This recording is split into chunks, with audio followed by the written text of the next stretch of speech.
Yaklaşık bir yıl önce Sayın Tuğrul Hocama gelmiştim ve ciddi anlamda ileri derecede uyku apnem vardı.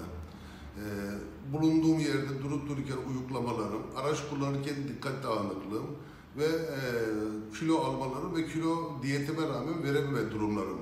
Son derece asabi bir kişiliğe bürünmüştüm bu süreç içinde. Ancak hocamla yaklaşık bir yıl önce ağız içi aparatla bir tedavi uyguladı. O aparatı bir yıldır kullanıyorum. Son derece mülayim kişiliğime tekrar geri döndüm. Kilo vermeye başladım. Yaklaşık bir yıl içinde herhangi bir periz ve diyet yapmadığım halde 12-13 kilo kadar kilo verişim oldu. Uykum son derece rahat. Sosyal ilişkilerim olsun, medeni ilişkilerim olsun son derece sağlıklı bir şekilde yürüyor. İşte verimliliğim arttı ve eşimle hiç kavga etmedik. Söyleyebileceğim bu kadar.